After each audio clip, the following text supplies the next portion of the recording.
Hi. In this video, we'll provide sample answers and a mock test for you to try at home. The videos will be separate, but I hope you enjoy them both. Do you often write with a pen? Not very often these days. I used to all the time when I was younger. Now I use a pen to quickly jot down notes while I'm at work or shopping lists before going to the store, but I never write more than a few words each time. And a few times a year I send handwritten cards to my older relatives. Is your handwriting easy to read for other people? Probably not. I can write neatly if I slow down and try, but often I write quickly. Also, I've gotten used to writing for myself rather than others, so I guess it's gotten worse over the years. Do you like to receive cards with handwritten words? I do. It doesn't happen often anymore, but a few of my older relatives, like my grandmother and aunt, still send cards with handwritten notes. It's great to receive these. They feel much more personal than messages that arrive electronically, like email. Can we tell someone's personality from his or her handwriting? I don't think I can. Personality is too complex for me to see in handwriting.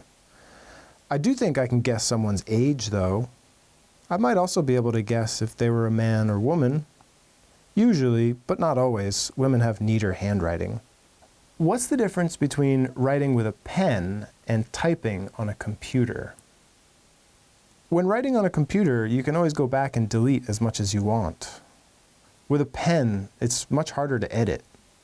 Sure, you can use whiteout, but that takes time and effort, and I don't even keep whiteout on my desk anymore.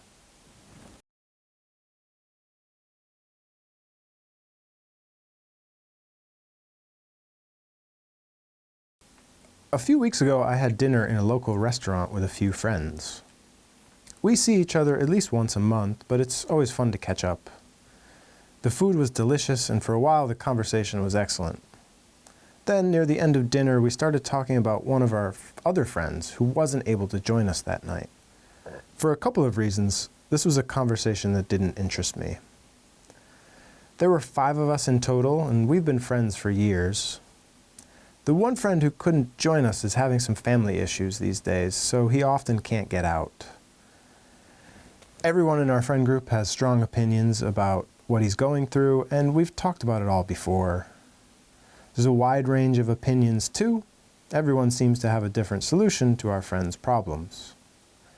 At the same time, we don't know all the details, so our opinions are uninformed. Plus, the interpersonal dynamics within a family are also really complex. It can help to get an outsider's perspective, but there are also limits to how much an outsider can know. A few of my friends have really strong and conflicting opinions, so as soon as I heard our other friend's name, I had a bad feeling. I knew where the conversation was headed, and sure enough, within a few minutes, everyone is rehashing opinions and offering solutions to problems they only kind of understand. I stayed quiet and watched the baseball game that was on the TV. I know we're not going to solve the problem and feel uncomfortable talking extensively about people who aren't there.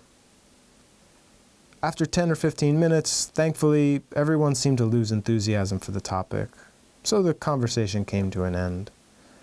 I'm sure it'll come up again in the future, and if it does, I'll probably take the chance to watch whatever baseball game is on the TV rather than join in.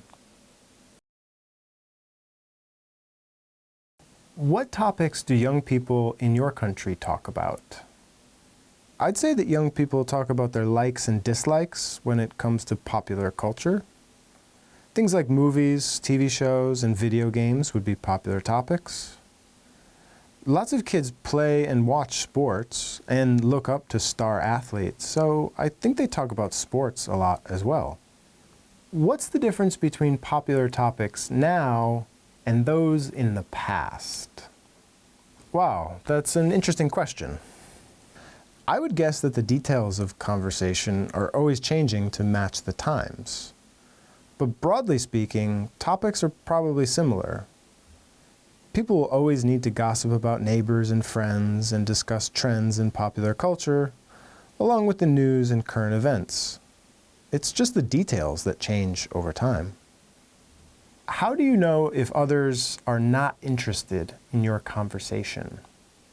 Usually you can tell if someone is interested or not by looking at their body language and gestures. If someone starts to fidget or their eyes wander around the room, that might be a sign that they're not interested. Even worse, if you see an eye roll, it's definitely time for a new topic.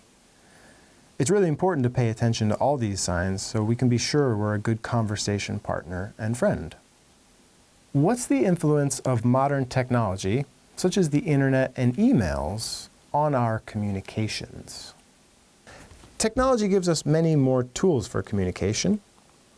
It's easier than ever to get and keep in touch with others, which is mostly a good thing.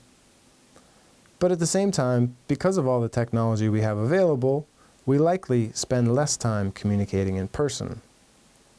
Overall, I think we communicate more frequently, but they're lower quality interactions when mediated by technology.